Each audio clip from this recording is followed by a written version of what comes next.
அசையாத மரம் ஒன்று உய்ந்தது கீழே.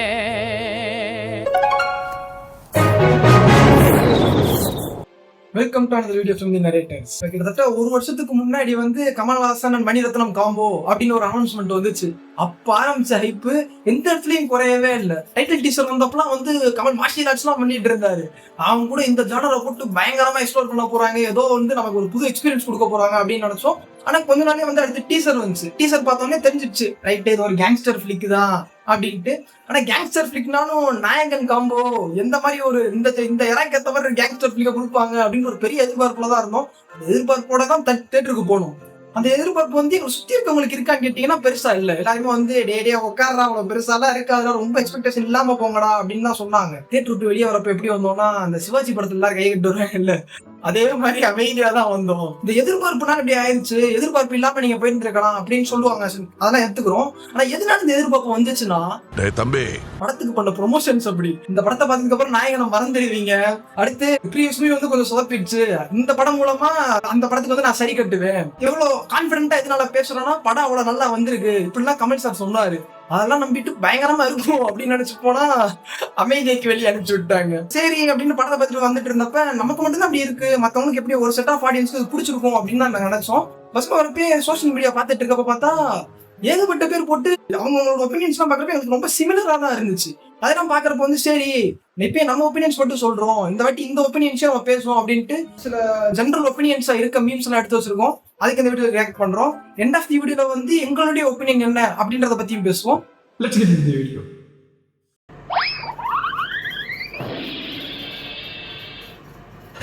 குளுதா உண்டன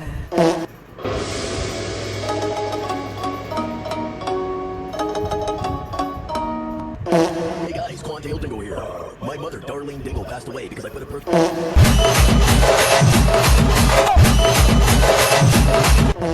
பாருங்க தரமான பீங்க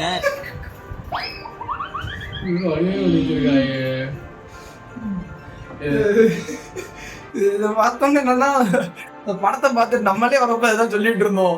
ஃபர்ஸ்ட் ஹாஃப் முதுகுல குத்துறாங்க, செகண்ட் ஹாஃப் அதுக்கு கம்பேக் கொடுக்குறாங்க, எல்லாரையும் பழி வாங்குறாரு அப்படின்ட்டு எடுத்துனே தோணுது. அதுதான் விவேகம் படம், அஞ்சான் படம், அப்புறம் சிசிவி எல்லாத்துலயும் ஒரு கை டேபிள் ஸ்பூன் எடுத்து மூணையும் மிக்ஸ் பண்ணி ஒரு புது கலவையா கொண்டு வந்திருக்காரு அப்படின்ற மாதிரிதான் எங்களுக்கு ஃபீல் ஆச்சு. இன்னொன்னு அந்த ஒரு சீன்ல அவர் மேல இந்த வால் விழுந்து ஃபயர் ஆக்சிடென்ட்ல நான் என்ன நினைச்சேன், பேட்மேன் மாதிரி ஒய் டு வி ஃபால் அப்படின்ற மாதிரி ஃபுல்லா நினைச்சேன். பார்த்தா அங்க ஒரு உண்மையா முதுகு எலும்பு உடைஞ்சு போய் போலீஸ் தூக்கிட்டு இருப்பாங்க, அந்த மாதிரி இருந்துச்சு. தம்பி என்னடா ஆச்சு உனக்கு? மலக்கை பார்த்து ஷாக்கான லோகேஷ் கனகராஜ் விக்ரம் 3 பண்ணலாம் நீ வா.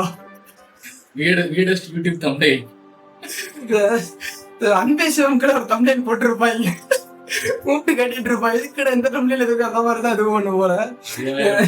இதுல என்னன்னா லோகேஷ் இண்டஸ்ட்ரி ஹிட் கொடுத்தது மட்டும் இல்லாம ஒரு மிகப்பெரிய கம்பேக். இதுல சொல்ல போனா விக்ரம்க்கு இருந்த ஒரு எக்ஸ்பெக்டேஷன்ல பாதி கூட தக்லைஃப் இல்ல அப்படின்னு தான் சொல்லணும். அவ்வளவு ஒரு எக்ஸ்பெக்டேஷனை செட் பண்ணி அது தாண்டி ஒரு அட்ரினலைன் ரஷ் கொடுத்தாரு தியேட்டர்ல. நாங்க பார்த்து தியேட்டர் அவ்வளவு பெரிய செலிப்ரேஷன்லாம் இல்ல, நாங்க மட்டும் தனியா கத்திட்டு இருந்தோம். அப்படிப்பட்ட ஒரு தியேட்டர் எக்ஸ்பீரியன்ஸ் கொடுத்துட்டு அதுக்கடுத்து வந்த படங்கள்லாம் என்னன்னு பாத்தீங்கன்னா இந்தியன் 2, தக் லைஃப், இப்படிப்பட்ட ஒரு கம்பேக் இப்படி எடுத்த படங்கள்லாம் வந்துட்டு இருக்கு. காத்திருப்போம் என்ன அடுத்து நடக்குது. தம்பி ஜூன் 5 போய் பாருங்க, 2 ஹவருக்கு அப்புறம் புரியும் இந்த படம் என்னன்னு. ஏய் என்னடா இது?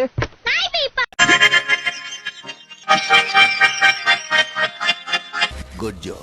இந்த அளவுக்கு ஒரு டவுன்ஃபாலா இருக்குன்னு எதிர்பார்க்கவே இல்லை ஒரு படம். இப்ப அது இவ்வளவு பெரிய எக்ஸ்பெக்டேஷனோட நாங்க இருந்த ஒரு படம் இவ்வளவு பெரிய டவுன்ஃபாலா இருக்கும்னு இல்ல. மணிரத்னம் கமல் கம்மியா இருந்து எங்களுக்கு ரொம்ப வருத்தமா ஃபீல் ஆகுது. என்னதான் இருந்தாலும் இவ்வளவு டிகிரேட் பண்ணி எல்லாம் பண்றது கொஞ்சம் ஓவரா தான் இருக்க மாதிரி ஃபீல் ஆகுது. இவ்வளவு இதெல்லாம் கிடையாது, படம் ஒன் டைம் வாட்சபிளா தான் இருந்துச்சு. எங்களுக்கு தியேட்டர்ல பாக்குறப்ப இவ்வளவு டிகிரேட் பண்ற அளவுக்கு எல்லாம் இல்ல. தம்பி நீங்கடா அடிக்கடிக்க திருப்பி வர நீங்க ஃபீலிங்ஸ் பரவேடா தம்பி, நாங்கெல்லாம் முருகனோட ஆயுதம் வேல். ரங்கராய சக்திவேல். பேட்ட படத்துல விஜய் சேதுபதியை கூப்பிட்டு வந்து ஒரு பண்ணுவாங்க கிளைமேக்ஸ் எல்லாம் பைதான் உட்காந்துருப்பாரு. அந்த மாதிரி தாங்க இந்த படத்துல எஸ்டிஆர் அதானுக்கு ஏமாத்துறீங்கன்ற மாதிரி இருந்தாருங்க. அங்கிட்ட பார்த்தா த்ரிஷா ஒரு பக்கம் உங்களை குத்துறாங்க. ஐயோ சங்கட்டமா போயிடுச்சு எஸ்டிஆரை பார்த்தோம்ல. ஒரு கேரக்டர் எழுதுனதே வந்து சரியில்லை, அப்பதான் எங்களுக்கு ஃபீல் ஆச்சு. கமல் கேரக்டரே ஒழுங்கா எழுதல, அதிகமா செலவு பண்ணி ஒரு ரொம்ப மிட்டான ஒரு படம், ஆவரேஜான படத்தை தான் கொடுத்துருக்காங்க. 10 கிஃப்ட் பண்ணி ஓபன் பண்ணி பார்த்தா என்ன ஒண்ணுமே இல்ல உள்ள அப்படின்ற மாதிரி. தம்பி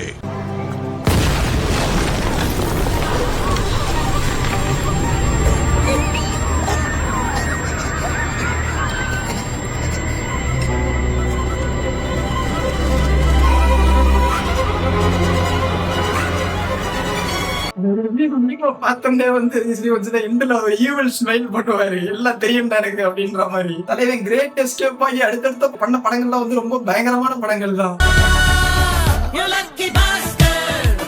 தம்பி I love you so much, Mani. அதனாலதான் சொன்னேன், படிச்சு சொன்னேன் உங்ககிட்ட. I love you so much, Mani. இல்ல இவர் மட்டும் இல்ல, இதுல பெரிய மன வருத்தம் என்னன்னா, இந்த படத்துக்கு ஸ்கிரீன் கிரியேட்டர்ஸ் யாருன்னு பார்த்தா மணிரத்னம் அண்ட் கமலஹாசன். அவரே கூட சொல்லியிருப்பாரு, நான் ஒரு ஃபுல் பவுண்டட் ஸ்கிரிப்ட கொடுத்தேன், அவர் அதுல இருந்து ஃபுல்லா ரீட் பண்ணி ஒரு லைனை மட்டும் எடுத்துக்கிட்டு அதை வச்சு டெவலப் பண்ணாரு அப்படின்ட்டு. 2 பேரும் சேர்ந்து ஸ்கிரீன் பிளே எழுதியிருக்காங்கன்றப்ப நாங்கெல்லாம் ரைட்டர் கமலஹாசன் தான் யாருன்னு தெரியும்ல அப்படின்னு உட்கார்ந்து இருந்தோம். பேசவே முடியாதுங்க. இந்த ஒரு இதுலயே ஒரு மரண பேத்த கட்டிட்டாங்க படத்தை பார்த்தோம்ல. ரைட்டர் கமலஹாசன் உண்மையிலே அவர் எழுதினாருன்ற மாதிரி எங்களுக்கு ஆச்சரியமா தான் இருந்துச்சு. மணிரத்னம் ஸ்டைல்ல பார்த்தோம்னா இவனே சொல்லிட்டு இருந்தான், மணிரத்னம் படம் டைலாக்ஸ் பயங்கரமா இருக்குமேடா அப்படின்ட்டு. இந்த படத்துல வந்து ஒரு ரிவெஞ்ச் எடுக்கிறப்ப எல்லாரும் போட்டு தண்ணிட்டு இருப்பாருல, ஒரு தண்டியா பேசிட்டு இருப்பாரு. பேசுறப்ப பார்த்தா இன்னும் சைலண்டா இருந்திருக்கணும், இல்ல வயலண்டா பிஹேவ் பண்ணி இருந்திருக்கணும். அங்க சர்க்கஸம் பண்ணிட்டு இருக்காரு. அந்த ஒரு ரிவெஞ்சுன்ற அந்த ஒரு இதே இல்லாம போயிடுச்சு. ஒருவேளை நான் ஒரு புதுசா ட்ரை பண்றோம், ஒரு புது இதை இன்ட்ரோடியூஸ் பண்றோம் அப்படின்னு நினைச்சு பண்ணாங்கன்னா என்னன்னு தெரியல, அது ஒர்க்கே ஆகல. சம்பந்தம் எல்லாம் பேசிட்டு இருக்கீங்க, சபதல பாடவும் செய்வேன்.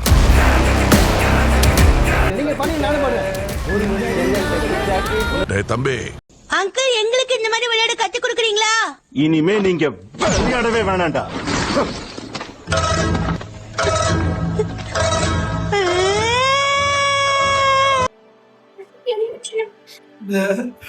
ஒரு பெரிய கான்ட்ரோவர்சி ஓடிட்டு இருந்துச்சப்பா ஆடியன்ஸுக்கு. அப்புறம் சின்மாயி வேஷம் தாங்க, இல்ல தி வேஷம் தாங்க அப்படின்ட்டு 2த்தையும் போட்டு நாங்களாம் கலந்து அடிச்சுட்டு இருந்தேன்.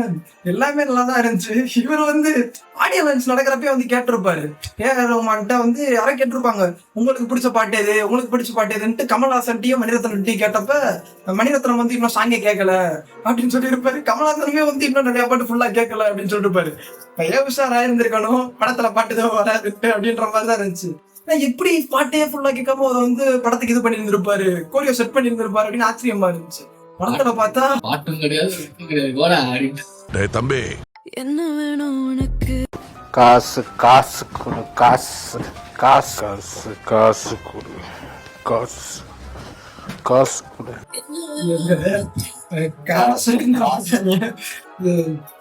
நல்ல படம் நல்லா இருக்கு நல்லா இல்ல அதெல்லாம் அதுக்கு அடுத்துதான். ஏன்னா ஒரு காலத்துல வந்து படம் நல்லா இருக்கு நல்லா பெருசா தெரியாது. ஆடியன்ஸ் தியேட்டர்ல போயிட்டு தியேட்டர் எக்ஸ்பீரியன்ஸ் பண்ணிட்டு தான் வருவாங்க. இப்ப என்னன்னா எங்க சரௌண்டிங்ஸ்ல நிறைய பேர் சொன்னாங்க, ஒரு படம் வந்துச்சுன்னா ஒரு 3 வாரம் தான் மேக்சிமம் HD பிரிண்டே வந்துடும், அதுக்கு தியேட்டர்ல போய் பாத்துக்கிட்டு அப்படின்ட்டு.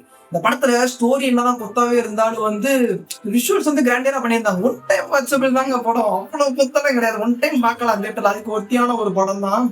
என்னதான் இந்த காசு கொடு அப்படின்லாம் சொல்ற அளவுக்கெல்லாம் கிடையாது. ஒரு படம் தியேட்டர்ல போய் என்ஜாய் பண்ணி பார்க்கலாம், எந்த படமா இருந்தாலும். தனித்தனிப்பட்ட விருப்பங்கள் மாறும். இப்ப எனக்கு ஒரு பாயிண்ட் வந்து நல்லா இல்லைன்னு தோணுறது, இவனுக்கு வந்து அது பிடிச்சிருக்கலாம். அப்படி எல்லாருக்குமே வேரி ஆகதான் செய்யும். அதனால பார்க்கணும் இன்ட்ரெஸ்ட் இருக்கவங்க இந்த மாதிரி நெகட்டிவ் ரிவ்யூஸ் எல்லாம் பார்க்காம ஒரு ஓப்பன் மைண்டடா போய் பார்க்க ட்ரை பண்ணுங்க. தம்பி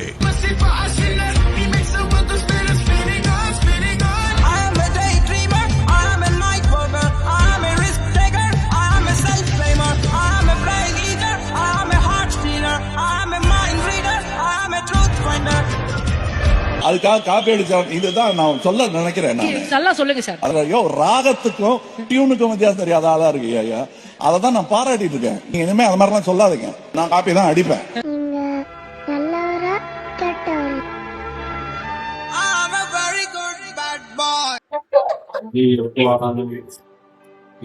இது பரவாயில்ல. மிஸ்டிக் போர்ஷன் பவர் ரேஞ்சர்ஸ் அந்த தீம் சாங் இருக்கும்ல, அதை போட்டு ஓட்டிட்டு இருந்தாங்க வாட் வந்து. எனக்கு எப்படி இருந்துச்சுன்னா what we expected what we காட்ன்ற மாதிரி இருக்குங்க.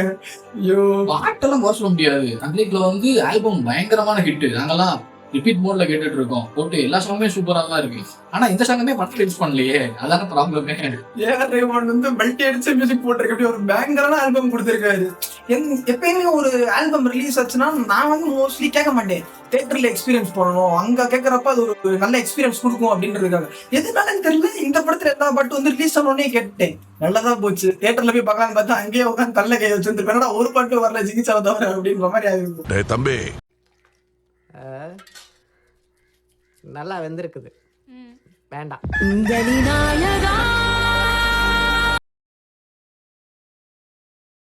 எக்ஸாக்ட் சிச்சுவேஷன் இதுதான். அவர் போட்டு என்னென்னமோ பண்ணிருக்காரு, பாட்டுக்காக என்னென்னமோ வேலை பார்த்திருக்காரு. பாட்டு படத்துல ஒண்ணுமே யூஸ் பண்ணல. இந்த முத்தமலை சாங்கெல்லாம் வந்து நான் சொன்னேன்ல, அந்த வால் முதுகுல இருந்துருக்கோம்ல, அங்க மட்டும் சும்மா போட்டுட்டாங்க. திருஷா இறந்த உடனே அந்த பாட்டை போட்டாங்க. அந்த பாட்டை யூஸ் பண்ணல. அதான் நாங்க ஆல்ரெடி சொன்ன மாதிரிதான், யாரு பாடுனா என்ன பாட்டு, படத்திலேயே பாட்டு இருக்காது, அந்த மாதிரிதான் இருந்துச்சு. தம்பி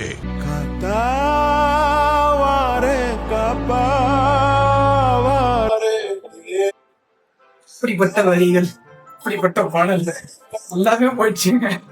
படத்துல அதான் சொன்ன மாதிரி கேரக்டர்ஸ் எதுவுமே நல்லா எழுதலைங்க. அதான் உண்மை.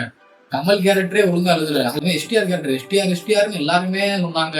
நாங்களுமே எஸ்டிஆர் கம்பேக்டா நினைச்சோம். பார்த்தா அப்படிலாம் ஒண்ணுமே இல்ல. அவரோட ஆக்டிங் பொட்டன்சியலை காட்டுற மாதிரி எதுவுமே இல்ல. படத்துல வராரு, வந்து கத்துறாரு, எதுக்குடா ரங்கராய சக்திவேல் நீ ஆகுற, இது அவர் பிளேஸ் ஏன்டா பிடிக்கிற, எதுக்கு த்ரோனுக்கு சண்டை போடுறாங்கன்னு தெரிய மாட்டேது. அதாவது சண்டை போடுறதுக்கு த்ரோனுக்கு பவர் இருக்குன்றதே படத்துல காட்டலைங்க. அதாங்க பெரிய இது. தம்பி பாடல் காட்சிகள் பாட்டு ஏன் சார் கேக்குறீங்க? இன்ட்ரோல ஒரு பாட்டு போட்டாங்க சார், வஜ்ஜர் தந்தி விக்கு வஜ்ஜர் தந்தி. காட்சிகள் வந்து ஒரு ஸ்லைடு ஒண்ணு போட்டாங்க சார், ரோஜா பூ நைட்டிஸ்னு. தலைவர் எப்பவும் போல இந்த படத்துல செம சொதப்பல் சார். Thanks sir. இப்பதானே நீங்க வந்துட்டு போனீங்க, மறுபடியும் எப்படி வர்றீங்க? ப்ரொடியூசர் தான் சார், ஆள் கூட்டம் கம்மியா இருக்கு, திரும்பி வாங்க சொன்னாரு. அது மட்டும் இல்ல, நீங்க நிக்கிறதுக்கு நாங்க வந்துகிட்டே இருப்போம்.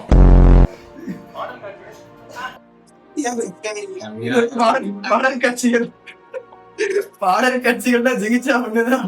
அதுக்கப்புறம் ஒரு பாட்டு வரலைங்க. எனக்கு வந்து ஆல்பம்லயே எங்கேயோ ஒரு பாட்டு இருந்துச்சு, அதை கேட்டோடனே நான் சொன்னேன் பயங்கரமா இருக்குடா அப்படின்ட்டு. அது வந்ததுக்கான அறிகுறி எனக்கு தெரியவே இல்லை. உண்மையிலேயே வந்துச்சா இல்லையா பாட்டு வரல. அட்லீஸ்ட் பிஜிஎம் ஆச்சு அது யூஸ் பண்ணாங்கன்னானே தெரியலங்க. தியேட்டர்லயுமே வந்துட்டு எங்க பக்கத்துல வந்தவங்க வந்து அநியாயம் பண்ணிட்டானுங்க. உட்காந்துக்கிட்டு ஆடெல்லாம் வீடியோ எடுத்துக்கிறானுங்க, எதுக்கத்தாலும் போன் எடுக்கிறானுங்க. நாங்கெல்லாம் எப்படின்னா, நீங்க எப்படி இருப்பீங்கன்னு தெரியல, நாங்கெல்லாம் எப்படின்னா ஸ்நாக்ஸ் மேக்ஸும் வாங்க மாட்டோம். ஸ்நாக்ஸ் வாங்கினாலும் யாரும் டிஸ்டர்ப் ஆகணும்னு சொல்லிட்டு அந்த பேப்பரை வந்து சவுண்ட் இல்லாம பிக்கிறது, வாயில போட்டு கடன் சாப்பிடாத அப்புறம் இப்படிலாம் நாங்க இருப்போம். இப்படிலாம் நாங்க இருக்க சொல்லல எல்லாத்தையும். பட் ஒரு இது இருக்குல்ல, ஒரு நல்ல படமாவே இல்லாட்டினாலும் அந்த படத்தை வந்து ஃபர்ஸ்ட் பார்க்கணும், பொறுமையா உட்காந்து பார்க்கணும். இங்க உட்காரும் போதே கமெண்ட் பண்றானுங்க, கத்துறானுங்க. இன்டர்வல் முடிஞ்சு வரப்பே விவேகம் அப்படின்றானுங்க, செக்க சண்டை வான்றானுங்க, ட்ரெயினுக்குள்ள வந்தானே வீரம் ரீமேக்குடா அப்படின்றானுங்க. அநியாயம் பண்ணிட்டானுங்க. எங்களுக்கு படம் ஆல்ரெடி பயங்கரதா இருந்துச்சு, இதுல இவங்க தான் உட்காந்துட்டு நஷ்டன்ட்டானுங்க. காமெடி பண்றதா இருந்தா கலக்க போது யாரு போகணும், இங்கெல்லாம் வந்து பண்ணிட்டு இருக்க கூடாது அப்படின்ற மாதிரிதான் இருந்துச்சு. நமக்கு படம் பிடிக்கலையா, சரி அமைதியா பார்த்துட்டு வீட்டுக்கு போய் கூட தனியா வந்து ஆண்டவனே அப்படின்ட்டு டாப் தந்துட்டு அழுதுக்க வேண்டியதுதான். அங்கேயே உட்காந்து மத்தவங்களோட கேட்ட எக்ஸ்பீரியன்ஸையும் கிடைக்காம இருந்தா நல்லா இருக்கும். தம்பி ஓகே நண்பர்களே, மீம் வந்து ஓரளவுக்கு பார்த்துருக்கோம். இன்னும் நிறைய ஸ்டோரிஸ் எல்லாம் பார்த்தோம். எங்களை விட நிறைய பேர்லாம் குத்து வாங்கிருப்பாங்க போல, கதறிட்டு இருந்தாங்க. அதெல்லாம் வந்து ஷேர் பண்ண முடியாது, அதனால அதெல்லாம் எதுவும் பேசல. எங்களுடைய ஒப்பீனியன் பார்த்தோம்னா, படம் ஸ்டார்டிங்ல வந்து நான் நிரங்கராய சக்திவேல் நாயகி அதெல்லாம் சொல்லிட்டு ஃப்ரேம்லயே மெஸ்மரைஸ் பண்ணிட்டாங்க. ஒரு நல்ல ஸ்டார்ட் இருந்துச்சு. முதல் 1/4 மணி நேரமும் 10 நிமிஷமும் பிளாக் அண்ட் ஒயிட் சினாரியோ வரும். படத்தோட ரேஞ்சே எங்கேயோ கொண்டு போயிடுச்சு. ஆக்டிங்கா இருக்கட்டும், ஆக்ஷன் பிளாக்கா இருக்கட்டும், டைலாக் டெலிவரியா இருக்கட்டும், சினிமாட்டோகிராஃபி எல்லாமே டைட்ன்ற மாதிரி தான் பண்ணியிருந்தாங்க. ரொம்ப என்ஜாயபிளா தான் இருந்துச்சு. டைட்டில் கார்டு வந்ததுக்கப்புறம் ஃபர்ஸ்ட் ஹாஃப்மே வந்து ரேசி ஸ்கிரீன் பிளே தான். மணிரத்னம் மூவின்ற ஒரு ஃபீலே கொடுக்கல அப்படின்னு இவன் கூட இன்டர்வெல்லையே சொன்னான். இது வந்து மணிரத்னம் மூவி ஃபிளேவர்ல என்னடா புதுசா இருக்கு அப்படின்ட்டு. நான் டைலாக்ஸ் வந்து எதுவுமே வந்து ஒரு இம்பாக்ட்ஃபுல்லாலாம் இல்லைங்க, ரொம்ப நார்மலா இருந்துச்சு டைலாக். சினிமாட்டோகிராஃபி வந்து பயங்கரமா இருந்துச்சு. கேரக்டர்ஸ் பார்த்தோம்னா கமல் சார் கேரக்டர் வந்து ஃபர்ஸ்ட் ஹாஃப்ல கூட ஓரளவுக்கு நல்லா ஸ்ட்ராங்கா இதா போயிட்டு இருந்துச்சு. செகண்ட் ஹாஃப்ல ஃபர்ஸ்ட் ஹாஃப்ல என்னெல்லாம் செட் பண்ணாங்களோ அது எல்லாமே ஆட்டோமேட்டிக்கா கொலாப்ஸ் ஆகிற மாதிரி ஒரு ஃபீல் கொடுத்துருச்சு. இவ்வளவு நேரம் பண்ணதுக்குள்ள ஒரு மீனிங்லெஸ் ஆகின மாதிரி செகண்ட் ஹாஃப்ல சடனா என்னென்னமோ நடக்குது. ஒரு கிளியர் கிராஃபாவே இல்ல மூவியை ஒரு டிசப்பாயிண்டிங் ஸ்டேஜுக்கு அப்படியே கூட்டு போக ஆரம்பிச்சிருச்சு செகண்ட் ஹாஃப். அதே மாதிரி மணிரத்னம் படத்துல உமன் கேரக்டர்ஸ் இது வரைக்கும் நம்ம மணிரத்னம் படம் எவ்வளவோ பார்த்துருப்போம். அது உமன் கேரக்டர்ஸ் எப்படி எழுதியிருப்பாங்க அப்படின்றது நமக்கே தெரியும். சில பேர்லாம் ஓட்டுவாங்க மணிரத்னம் இருக்கிற மாதிரி எனக்கு ஒரு லைஃப் பார்ட்னர் வேணும், இல்ல அவரோட படத்துல போய் நம்ம வந்து வாழணும், இப்படிலாம் நினைப்பாங்க. இப்படி எல்லாம் பேசுவாங்க, இந்த மீம் எல்லாம் பார்த்துருப்போம். இந்த படத்துல எந்த கேரக்டருமே ஒழுங்கா எழுதல. அதுக்கப்புறம் தான் உமன் கேரக்டர்ஸே. உஷா கேரக்டர்லாம் வந்து ரொம்ப அன்வான்டா இருந்த மாதிரி தான் எனக்கு ஃபீல் ஆச்சு. அப்படி ஒரு ஸ்ட்ராங்கான ஒரு கேரக்டர் எழுதியிருந்தாங்கன்னா நமக்கு இம்பாக்டா இருந்திருக்கும். பட் அந்த மாதிரி ஒண்ணுமே இருந்தல. கான்ட்ரோவர்ஷியலான கேரக்டரை கொண்டு வந்துட்டு இப்படிப்பட்ட ஒரு கேரக்டர் உள்ள இருக்கிறதுக்கு அவர் ஸ்ட்ராங்கான ஒரு ரீசன் கொடுத்துருக்கணும். ஆனா அது இல்ல அப்படின்ட்டு தான் எங்களுக்கு ஃபீல் ஆச்சு. ஒருவேளை எங்களுக்கு தெரியலையா என்னன்னு தெரியல. ஆனா எங்களுக்கு வந்து எதுக்காக அப்படிப்பட்ட ஒரு கேரக்டர் உள்ள அவர் ஒரு கேங்ஸ்டர் அப்படின்னா இப்படிலாம் இருப்பாங்க அப்படின்னு காட்டுறதுக்காக வச்சாலுமே அதுவுமே வந்து ஏன்னா போய் மீட் பண்றாரு, அதுக்கடுத்து வீட்டுக்குள்ள வந்து அவரோட ஒய்ஃபை மீட் பண்றாரு, காம்ப்ரமைஸ் பண்றாரு, அப்படின்ற மாதிரி இருந்துச்சு. அப்படி ஒரு கான்ட்ரோவர்ஷியலான கேரக்டர் அவங்க எடுத்து பண்ணிருக்காங்கன்னா அதுக்கு ஒரு மீனிங் கொடுக்கணும். ஆனா அது இல்ல அப்படின்ற மாதிரி தான் ஆல்ரெடி மணிரத்னம் படங்கள்ல எல்லாத்தையும் ஓட்டுவாங்க. எப்படின்னா சைட் சிக் வச்சிருக்கிறதெல்லாம் வச்சு பயங்கரமா ஓட்டுவாங்க, நார்மலைஸ் பண்ணிக்கிறதுக்காக ஓட்டுவாங்க. ஏன்னா ஒரு கேரக்டருக்கும் இன்னொரு கேரக்டருக்கும் இருக்கிற லவ் வந்து பயங்கரமா காமிச்சிருப்பாங்க. ஆனா அவரே வந்துட்டு அஃபேர்லயும் இருப்பாரு. இது வந்து எல்லா படங்கள்லயும் அவர் வந்து யூஸ் பண்றாரு. ரீசெண்டா ஒருவேளை மணிரத்னம் மேலதான் நீ சந்தேகம் இருக்கு. அந்த மாதிரி தான் நீங்களாம் போட்டுட்டு இருந்தாங்க, ஃபன் பண்ணிட்டு இருந்தாங்க. அதை வச்சு ஏன்னா அந்த ஸ்டோரிக்கு இது தேவை அப்படின்னா தப்பே இல்லை. இப்ப சிசிவில கூட தான் அப்படி இருக்கும். அதை வந்து அவர் ஜஸ்டிஃபை பண்ணிருப்பாரு, அதுக்கு ஒரு மீனிங்ஃபுல்லான ரேட்டிங் எல்லாம் கொடுத்துருப்பாரு. டயலாக்ஸ் எல்லாம் சிசிவில எப்படி இருக்கும்? சிசிபின்னு சொன்னதான் ஞாபகம் வருது. ஒரு சீன்ல வந்துட்டு பெரிய ஒரு இடத்த யார் பிடிக்க போறாங்க அப்படின்னு சொல்லிட்டு ஒரு சீன் காட்டுவாங்க. அரவிந்த் சாமியில இருந்து சிம்பு வரைக்கும் அப்படியே ஒரு ஆளா போவாங்க. அந்த ஸ்டேஜிங்கே வந்து பயங்கரமா இருக்கும். அது வந்து அந்த மாதிரி ஒரு ஸ்டேஜிங் வந்து இங்க எங்கேயுமே இல்லை. ஃபர்ஸ்ட் 10 நிமிஷம் அந்த முடிஞ்ச உடனே வந்துட்டு ஒரு சீன் வரும். நாசரோட பொண்ணு வந்து சூசைட் பண்ணி இறந்து போயிடுவாங்க. அதுக்கு காரணமா யார் இருப்பாங்கன்னா ஆப்போசிட் கேங்ல இருக்கவங்க ஒருவரோட பையனா இருப்பாங்க. இப்போ வந்துட்டு அங்க வந்து ஸ்டேஜிங் பண்ணுவாங்க. எப்படின்னா கமல் வந்து மிரட்டிக்கு இருப்பாரு, என் மையன் செத்துட்டான்னு சொல்லி அப்படின்னா மிரட்டிக்கு இருப்பாரு. இங்கிட்டு வந்து அந்த ஆளை பிடிக்க போறது யாரா இருப்பாங்க, எஸ்டிஆரா இருப்பாரு. அங்க ஒரு பிடிக்க போறாங்க, அங்க வந்துட்டு இன்ட்ரோ சாங் போட்டு அவர் சிரிச்சுக்கிட்டே போய் பிடிச்சிட்டு இருக்காரு. அவர் வந்து எமோஷனல் கேரக்டரா இருக்காரு அப்படின்னு பார்த்தா இந்த கேரக்டருக்கு எல்லாருமே வந்துட்டு என்னமோ ஃபன்னா போய் ஒரு ஆளை பிடிக்க போறானுங்க. அது வந்து மணிரத்னம் படத்துல நாங்க இப்படி எதிர்பார்க்கல. எதுனால சொல்றோம்னா இப்ப எஸ்டிஆர் வந்து அந்த வீட்டுல சின்ன வயசுல இருந்து வளர்ந்தவர் தான். நாசர் அதே வீட்டுல இருக்காரு, அவரோட பொண்ணு தான் இறந்துருக்காங்க. ரெண்டுக்கும் ஒண்ணுதான் வளர்ந்துருப்பாங்க. ஸ்டோரி படி நம்ம பார்த்தோம்னா கூட வளர்ந்த ஒரு ஆள் வந்து இறந்துருக்காங்க. அவர் பழி வாங்குறதுக்காண்டி போறாரு. அங்க சிரிச்சுக்கிட்டே கண்ணை கட்டிட்டு இருக்காரு. பேக்ரவுண்ட்ல பார்த்தா சம்மந்தம் இல்லாம ஓ மாறன்ட்டு ஒரு ஜாஸியான சாங் ஓடிட்டு இருக்கு. பிஜிஎம் பிளேஸ்மெண்ட் வந்து நிறைய இடத்துல வந்து சம்மந்தமே இல்லாம வந்த மாதிரி சில இடத்துலலாம் ஃபீல் ஆச்சு. வெளியே அது எல்லாத்தையும் தாண்டி வந்து ஒரு கிளைமேக்ஸ் ஸ்டேட்டுக்கு வந்துட்டோம். What I have just witness அப்படின்னு உட்காந்துருந்தோம். அந்த மாதிரி நேரத்துல பார்த்தா ஆண்டவர் வந்து பிரேம் கிட்ட வந்து கண்ணாடியை போட்டு வயல்வெளி அப்படியே பின்னாடி திரும்பி நடந்து போவாரு. அங்க போட்டாங்க பாருங்க பாட்டு.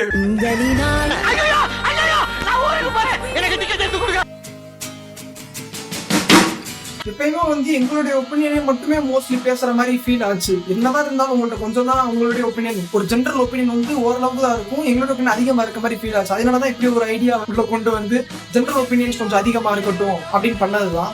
இந்த மாதிரி வந்து வேற ஏதாச்சும் சிமிலரான டாபிக்ஸ் இல்ல ஏதாச்சும் ஒரு மூவி வருது, இந்த மூவியை பத்தி பேசுங்க, இந்த மீன்லாம் இருக்கு அப்படின்ட்டு உங்களுக்கு ஏதாவது ஷேர் பண்ணணும்னு தோணுச்சுன்னா நம்ம இன்ஸ்டாகிராம் சேனலை வந்து ஃபாலோ பண்ணிட்டு அதுல வந்து நீங்க உங்களுடைய கருத்துக்களையோ இல்ல நீங்க என்ன சொல்லுங்க அதெல்லாம் சொல்லுங்க. அதை பத்தி பேச ட்ரை பண்றோம். எப்பயும் போல இந்த வீடியோல வந்து எங்களுடைய தாட்ஸ் கருத்துக்கள் எல்லாம் ஷேர் பண்ணியிருக்கோம். உங்களோட நீங்க ஷேர் பண்ணுங்க, உரையாடுவோம். இது என்ன பூன்னு கேளுங்களேன். என்ன பூ? ஜோக்குங்க, சின்ன வாங்கிக்கோங்க.